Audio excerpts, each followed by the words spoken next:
Masya Allah, ya Allah senyummu, iya. Aku bingung aku saking gantengnya loh Pak Kangko. Ngapa? Kulo kayaknya apa? Yuk Mas.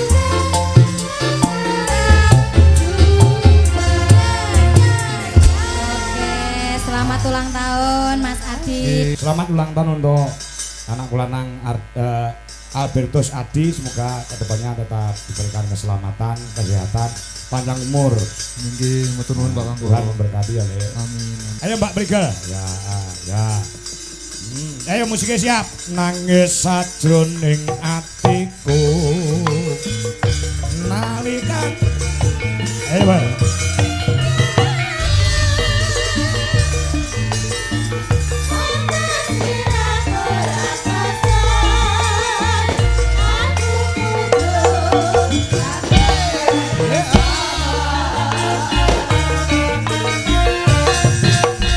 Konco-konco KPK, Mas Gawel, Mas Ulil, Mas Bimo.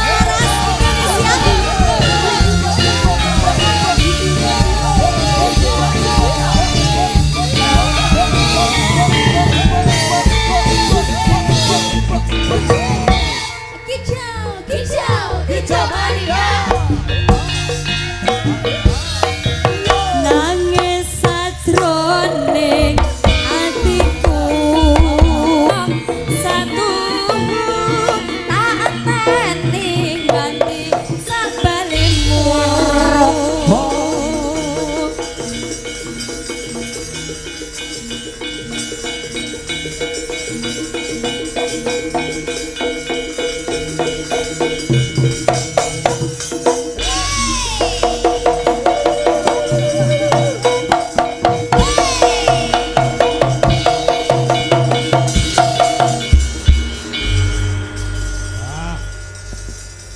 Selamat malam, sugeng dalu untuk Brigel. Nggih, sugeng dalu like Kangko. Salam sih, salim sih karo Pak Le. Pak Le ya. Nggih, Pak Le iki bapak cilik ya. Pak Le niku bapak cilik. Oh, iya. Ah, makasih ya, Nduk. Napa? Pak Kangko neng kene iki wis ping 13.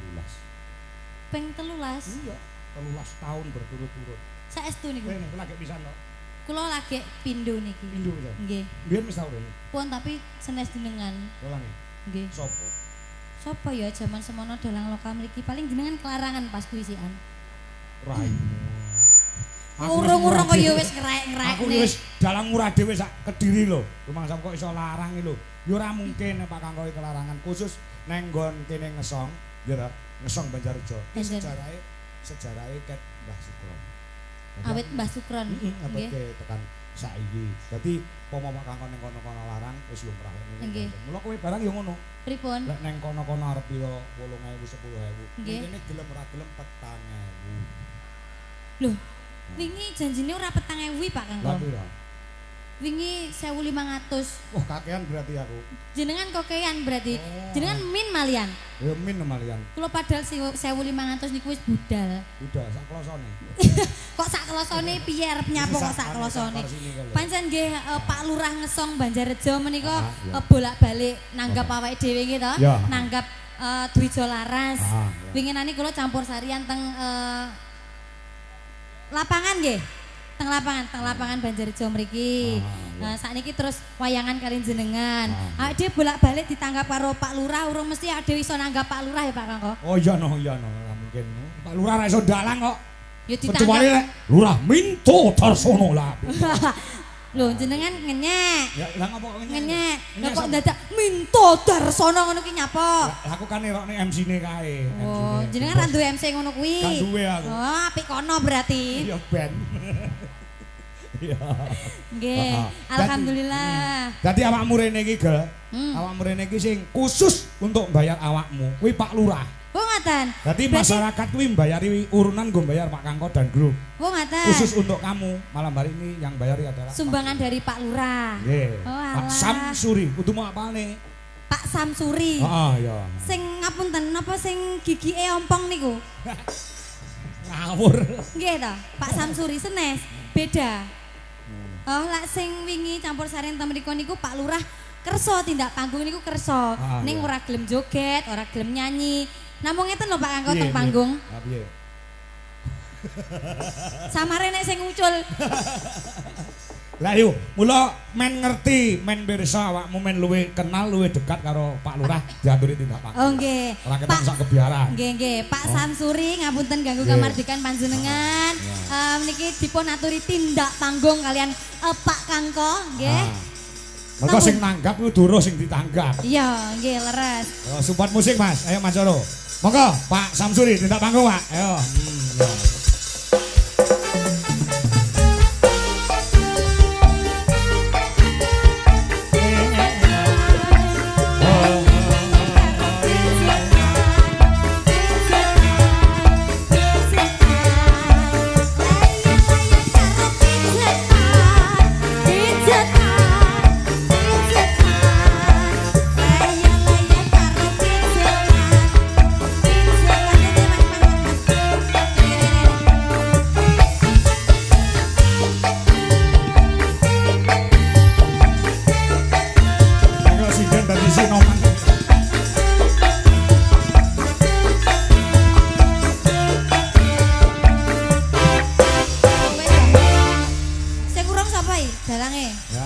Cocok tenan nanggap priga iso dadi peladen barang. Loh, multi talene nggih ngeten iki, ya sok dadi nyanyi, sok ya laden. Kene wis.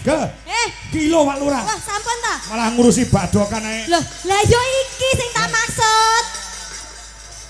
Rene nah. Kula pun gawa mic niki lho. Kayak mic loro masa.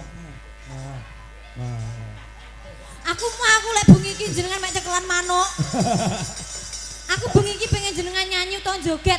Pak Lurah ya, nyun sewu di atas panggung itu cuma ada 3 opsi. Jenengan paham toh? Apa? Yang pertama adalah nyanyi, ya toh? Yang kedua adalah joget, yang ketiga nyawer. Jenengan mudeng. Cek niki mawon niki. Nah. Wes digarap Mbak Prigel maneh iki rasa. Lah salahe nanggap neh. Salahe nanggap neh. Ngapunten Mas, kalau winginane niku mboten kok ringita. Nggih, campur sari. Campur sari nggih. Nggih nek Pak Lurah Banjarjo ya tetep Mas Kangko. Siap. Lan jenengan kalau milih nanggap Mbak Prigel. Nggih. Berarti ndek wingi keperanan kurang marem niki tanggap melih. Riyen mriki Mas. Sareng cuma warga mriki nyuwune Mbak Prigel ten ngesong. Oh ngoten. Nggih niku golek sing murah. Golek sing murah mriki. Nggih. Tur yo sing nganggur yo mek aku liyane main. Ya ora. Nggih, pripun Pak niki Pak? Pripun Pak Lurah? Pun jenengan tanggap bayari dhewe sampean menang untuk memerintah Prigel kon nyapa bengi iki ngoten lho. Nanggap niku menang Pak. Niki nggih. Nggih. Kan jaran mawon. Jaran. Lah wong kontrak era nganggo jaran. Jenengan kagungan jaranan, kagungan kepange, ada kepange. Wonten to? Nek won ngaten mawon. Pripun? Kula niki mboten saged nggih to. Kula tak manut wargane ngesong mawon. Nggih to. Sing paling penak penyuwune warga ngesong napa? Mbak Prigel. Lek panyunane warga ngesong Mbak Prigel ken mandap ken mantuk. Wah. Pripun? Mandap dijunjung nggih. Ditanggap kok. Nggih. Pak Lurah. Niki lagune napa? Gerajakan Banyuwangi. Sing sigrak nggih. Nggih no. Tapi Pak Lurah kudu nggih joget to, mosok yo meneng tok aku malu no aku. Meneng karo nyapa, Gel? Gocekan manuk. Lambemu. Emah aku. Jenengan ki kudu semangat ngono lho Mbak Lurah. Dadi lek misalkan kula nyanyi jenengan yo sing joget. Ben blocking panggungnya itu bagus ya Pak. Nggih bener. Mang tanjakne bengi niki Pak khusus jenengan Pak Lurah. Ngono senengan ra diseneng-senengke atine rugi lek bayar 5.000 niku lho. Ngapunten Mas. Apa? Sing penting warga dusun ngesong remen kula pun alhamdulillah. Wah nggih. Nggih to? Nggih. Nek memang ngapunten sedaya warga dusun ngesong khususnya Desa Banjarjo umume. Nggih. Nek Pak Lurah jenengan niku mboten saged joget. Mergo pendamelane namung ten Sabin. Nggih to? Dados lurah niku lak nggih wakile jenengan buruhe jenengan. Nggih to? Lah kene Pak Lurah joget terus rakyate napa? Bener. Nggih to. Leres. Matur suwun, ngapunten. Dadi Pak Lurah niku Kula iso wangsul ning niki sawah. jogete kula wakilaken Mbak Prigel. Oh, ngoten. Mangkulo nggih. sekawan ewu. Nggih. Sapa mau metang ewu. Jadi Aja Pak Lurah dibukani kene to, Pak. Ora. Aku isin Iki niki aku. transparan kok, ora usah dadak isin. Dadi iki sing ngenyang nggih kula Pak niki Pak Lurah. Nggih, Nggih, padahal ngomong mboten kula mboten Njaba purun. niku lho ya 8.000 setengah. Pancen Setengah ngapunten, megap-megap. pancen Mas Kangko dulure lanang tiyang ngesong. Nggih to, Pak, Bu. Nggih. Ah. Ya. Dadi Pak Lurah ki senengane ning sawah, Nggih. senengane macul. Macul. Lo bengi iki kowe dadi sawah, ganti pacul Pak Lurah. Lah. Ya, ini berarti opsi pertama dan kedua tidak dilaksanakan oleh Pak Lurah ya, Ya, toh, Pak Kangko. ya, Berarti ya. Mbak Lurah ini melaksanakan opsi yang ketiga. Apa tadi? Napa opsine? Nek kula pengenane mature opsine sing penting ngesong remen gitu gratis. Tapi nek Mbak Prigel opsine mesti nyawer. Nggih to. Pak Lurah. Kula mboten sangu pasan. Alah, Pak Lurah. Mungkin lek jenengan sabar toh, kula setore nggih mriku. Ya, gerajakan ta. Gerajakan. Dibawani sik ora, Gel. Mambiat Mambiat nih, mayong. Kalau sinden ki mungkin madang sih Wah, ya ini kok wis metu ndok. Ya lah cah kok ya mentolok kancane nyambut gawe terus madang. Ya, dibawani sik. Ora marem nek ora dibawani. Ayo. Ayo, Gel. Mambiat mayon paman.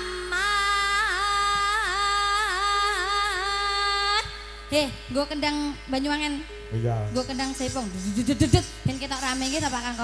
Yo no. Ya. Dumpak berat. Lha. Jleng ngono. Pak Lurah macul Prigel. Ya. Jenengan sing jenggleng kula. Ya. So, ya. Suarane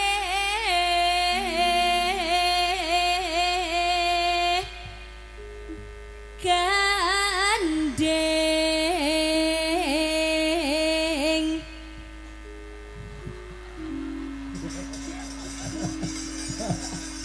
senyum toh Pak, tangane iki lho. Lah senyum untune ompong terus Lah jenengan. malah HP ISIS.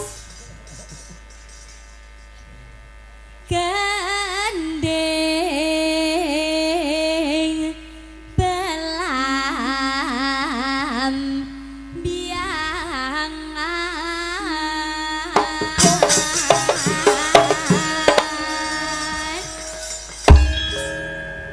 Madep rene lho, Pak.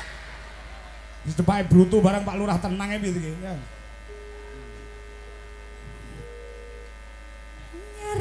Nyeram biai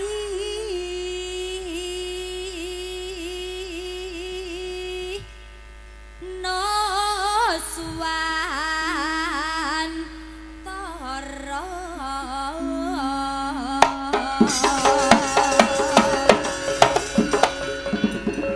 Kumpul ke.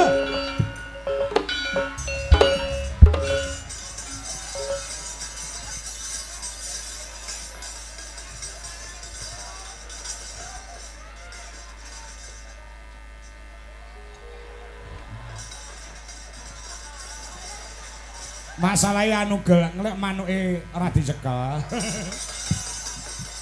Kowe malah kualan. kualan. Nah, Pak Lurah niki yo nyun sewu to, Pak. Ngapa? Yo paribasane kethek mangan klenteng niku to. Apa kuwi? Wong wis tuwek ora iso ngalor. Iso ngawur. Lah iso ngalor ya kudune lek enek bokong ini kan kudune ya piye ngono ta.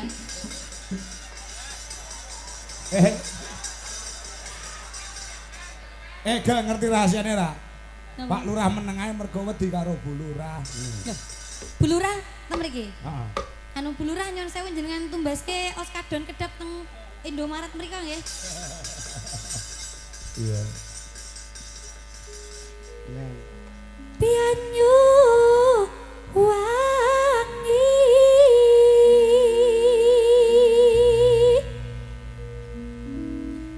kulon kenang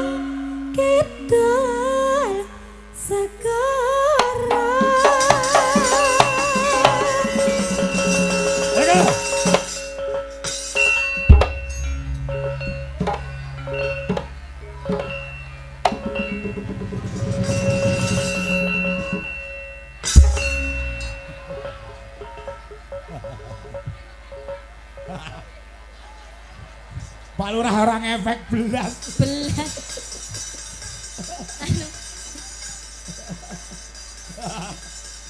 Anu wedi napa gila kalih kula?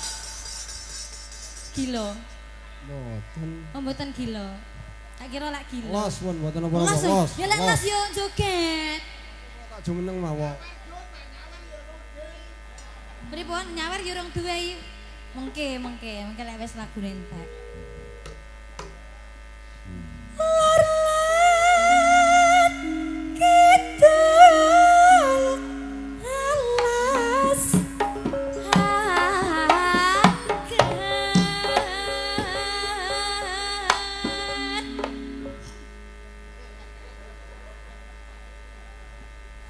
hang keliliat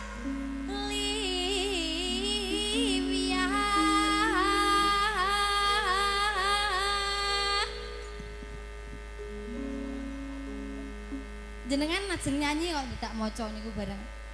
Ajeng nyanyi, ajeng nembang. Ngewangi kula.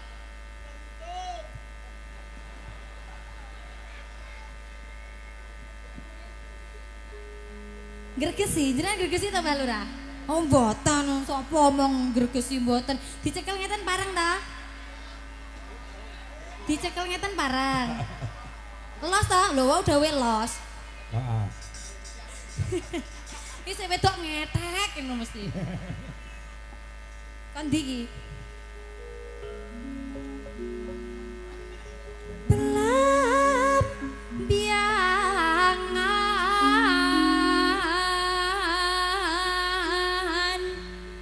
belam biangan.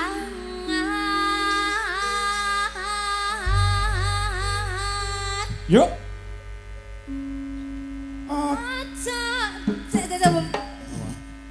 Aku suara siji sama suara loro ya Mas? Ya. Nah. Ya wes aku suara loro sama suara siji. Heeh. Tak sangoni selawe. Anu Wisnu. Anu Priga suara siji, Wisnu suara loro, lah Mbah Sumo bawok suara asu dadi Jenggong no. Wuk malah elek. Ya. Ayo.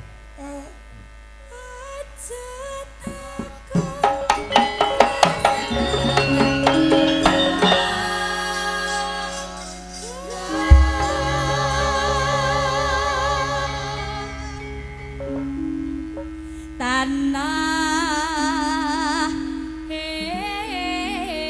India Gumelyaring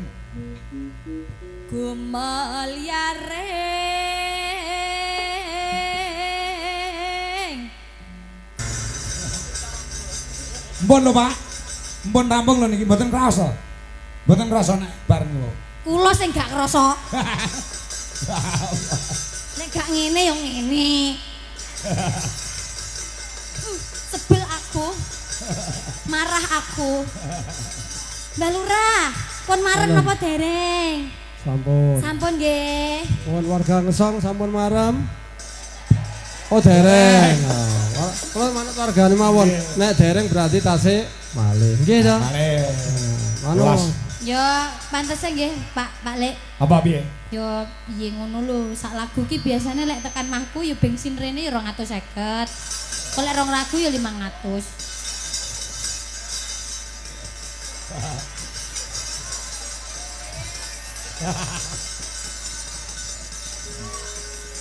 Jenengan ACC apa gak?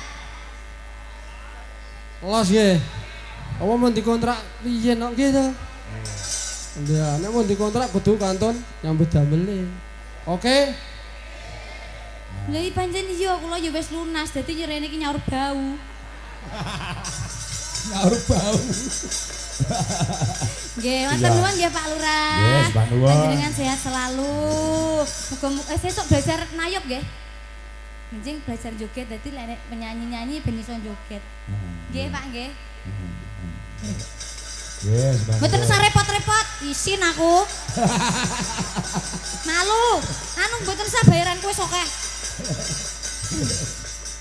Loh, aku gak to, gak tenan to. Jare mau. Ya ngoten niku abang-abang lambe lho Pak Kangko. Cegat kono dicegat ning kono. Cegat. Kowe lungguh ning kono. Nah, ning kono.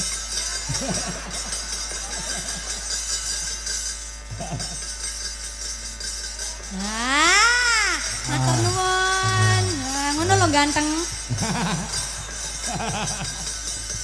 Oke. Pripun iki? Ngono wis gawe ati seneng. Gen tambah sehat, tambah dawa umure ya. Nggih lho, Ra. Aku yo duwe wiyaga. Ya. Wiyaga ya kaya Pak Lurah kuwi. Pripun? Meneng ae. Ning kowe tak kei tantangan piye carane supaya iso interaktif karo kowe. Oh, pundi? Sing pundi? Ayo Ardi. Ayo. Sing di Mas Ardi. Go. Kene. Kowe rene yo. Niki. Utuh. Lho, Go.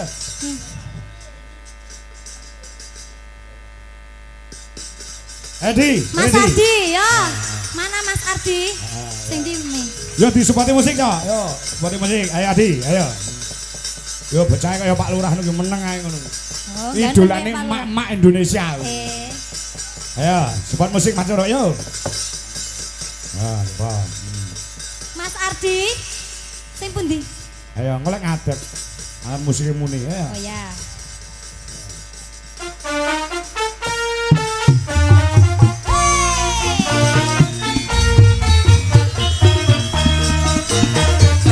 Hele.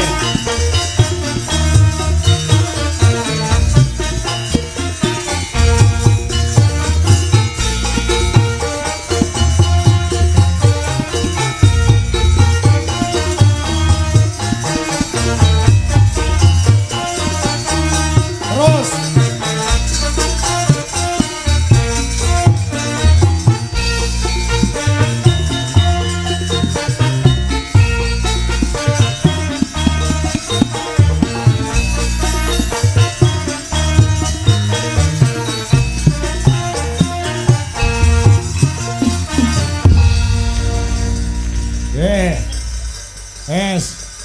Kowe kudu pinter, agresif, piye carane bocah iki gelem ngomong. Mergo kaya Pak Lurah mung glenah ngono kok. Kesengsem kula Pak Ale. Apa? Wong kok bagus kaya ngene ta ya ya. Kayak Pak Lurah. Persis nom-nomane Pak Lurah ngeten iki lho. Heeh. Irunge ya mangir. Pak Lurah ki nom-nomane pancen resik putih ngene iki gandeng sapa ning samah dadi ireng. Nggih maling ngedop. Heeh, ngedop. Masya Allah. Ya Allah senyummu. Iya. Loh, Mas, sampean gisul. Mboten. Kok sanu pi gigike Pak Lurah kemang Cepat rono nih. cepat pindah rene. Ya Allah wong kok bagusan porupo ini ya. Dipun iki. Dipun iki, Pak. Apa? Aku bingung aku saking gantengnya lho Pak Kangko. Ngapa? Kulo kene apa? Aku duwe bedhekan nggo sampean. Sampean ini kan Mas Ardi isi to. Nggih. Lulus. Mesti terkenal lulus ra? Sampun. Sampun. Berarti kan terkenal dengan kecerdasannya ya Pak Lek. Oh iya no. Iya. S1 Pak. Iya. Tanpa mengurangi rasa hormatku kepadamu sayang. Nggih, pripun? Ya ora apa-apa ning dhuwur panggung ki awak dhewe ki kudu membangun chemistry to. Nggih. Ngene. Aku mau mengetes, orang mengetes ya pengen ngerti keseimbangan kebalensnya apa ki jenenge verbalmu Mas. Jadi keseimbangan otakmu, ya toh. Jajal sampean muni jambu ceblok benjut peng 10 tapi cepet ya toh. Mengko dhisik. Mengko yen sampean berhasil tak utangi 200. Lek sampean gak berhasil, sampean ngeyi aku 300. Yo malah men. Yo sampean urung karo wani sondang jajal. Peng Jambu. 10. Jambu. Jambu ceblok benjut peng 10. Cepet. Ki melatih keseimbangan otak verbalmu ya. Yo sewu nggih Pak Kangko. Oh iya, antara otak kanan dan Jambu, otak kiri. Otak kanan dan benjut. otak kiri. Jambu, ceblok, benjut. Oh, toh. Tapi cepet ya Mas. Cepet. Ya. Kecepatan Kleru, 120 km per jam. Ya. Ya. Jo nganti kleru soalnya bahaya Ya, nek kleru. Dijujuk ki sana. Ya. Jambu, ceblok, benjut. Jambu, ceblok, benjut. Jambu, ceblok, benjut. Jambu, Lagi pengen telu wis ora Lagi kuat. ping 3 wis nyerah sampean. Wedi ya Mbak aku. Wedi. Aku nek Wedi lek keceplosan. nggih no. Wedi lek muni jembut. Malah dicetake. Ayo, lek asine do ngerti kuwi kok. Dedeng, Pak Kangko, Pak Apa, Kangko. apa? Jajal kuwi mang. Apa? Jambu ceblok benjut pengen Jambu nyebul. Halah wis teko jambu wis sorontolen. Jambu ceblok benjut, jambu ceblok benjut, jambu ceblok benjut, jambu ceblok benjut, jambu ceblok jembut. Hei. Ndak ki lho tenanan iki. Ki arang-arang lho iki sindak nyawer dalang iki. Angel e. Cepet angel. Ki lho.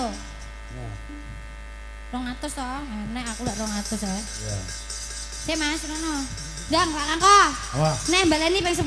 Besok lo ya, dateng ya. Iya. Bismillahirrahmanirrahim jamblut. Jamblut piye to? Jambu ceblok benjut, jambu ceblok benjut, jambu ceblok benjut, jambu ceblok benjut. Cepet, jambu- kurang cepet. Kok Angel, aku nyerah aku. Aku nyerah. Nah, Gak Adi seimbang weh, Adi. berarti otaknya, Aku gak nyerah di seimbang. aku di. Nah, ayo. Aku wedi ya Mbak. Keceplosan Bang. Loh malah sing disenengi wong ya ceplose kuwi lho Mas Ardi. Ki berarti aku ra sida nyangani jenengan 200. Rasa ora. Dadi jenengan ngai kula 300. Ya, ambek. Kan ra iso mah janjine ngono. Dadi kan Ardi kan jenengan wakili. Setuju nggih? Dalang tipis kok piye. Alah nek kapan kae rasangu no. Nah. Nah. Nah. Ngatur nuwun nggih Pak Kangko. Nah, Sing ngene iki lho carane garap dalang nek gitu jarik ya. Nah. Pinter aku. Ngatur nuwun nggih Pak. aku nyerah aku. Lagi iki gak sida. Ora sida. Beneran utuh. Nah. Sapa Mbak? Yanto iki pacare Mbak Cungpe. Dek isone malah sing mburi tok. Nggih iki kok nyapa Mas Ardi. Nembang. Mas. Kok nembang apa piye? Ya. Entah panggung kok. Ya. Nembe gerok ya Pak kula. Heh? Nembe gerok pilek. Gerok, Gerak Mas. ora apa-apa, sing penting nembang. Ora nyinden ndak gerok. Ayo Mas, iki spesial untuk Mas Ardi ya Lek ya. Lagune ayo. Nyanyi semuanya ya teman-teman.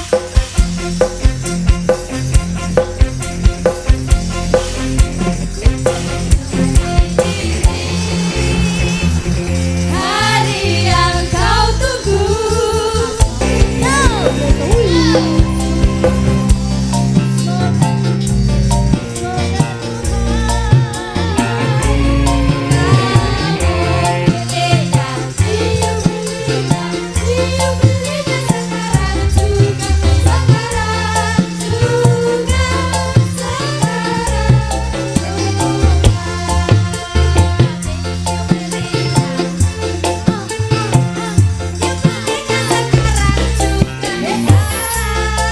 Yuk Mas.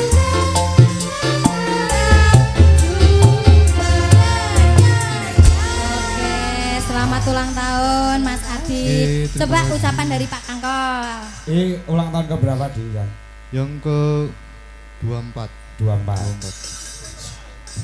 Sik enom men to Mas, Mas. Nggih. Aku kok Pak, kesusu tuwek men to Ayo, ya. pancen yo orang duwe bojo kok. Selamat ulang tahun untuk anak lanang Albertus Adi, semoga kedepannya tetap diberikan keselamatan, kesehatan, panjang umur. Nggih, matur nuwun Pak Kangko. Tuhan memberkati ya, Le. Amin amin. Jenengan ngasih gift apa? Hah? Ngasih gift apa? Aku mendino ngegip nek pas dhek lah. Kene sangu. Apa? 100. Ya. Ya Mas dari Pak Kangko. Nggih, matur nuwun Pak Kangko. Ya. Ya, sama-sama. Lah kowe? Persenan karo aku kudune aku sing njalukke. Iki gak apa-apa wis. Sampeyan iki hadiah komahku. Dadi 50 komahku 50 Pak Kangko. Ya, ya. Anu bang apa? Caloro. Ana sing ngadeg bisa. Halo, Mas. Iki, Pak. Apa?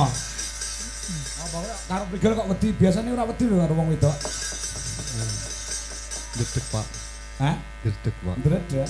Ndredeg kok ndredeg barang to Mas, Mas. Nyapa Apa ngurup ya? aku ngedeni ngono apa Apa ya, piye? Mbak? Kasdian Bintang Asmoro. sejati apa? Kapersna sejati. Bintang Asmoro, Dewa Bintang Asmoro. Tresno. Ayang-ayang men. Ayang-ayang. Oh, ya, ya. Ayang-ayang ya. Sing nganggo kae lho Mas. Nganggo gamelan kae lho. Enggak kuat Mbak aku. Oh enggak, kok tak junjung. Pakai watuk suka. Ya oke. Lah yang malah dhuwuri. Ya. Di rada dindeke ro. Nah, ya. Sapira Mas nadane sepira Mas? Sapira Mas. Karo anu sisan sapa nduk Ika, ya Kak. Ah, ya. Mau nek sing nyuwun ayang-ayang.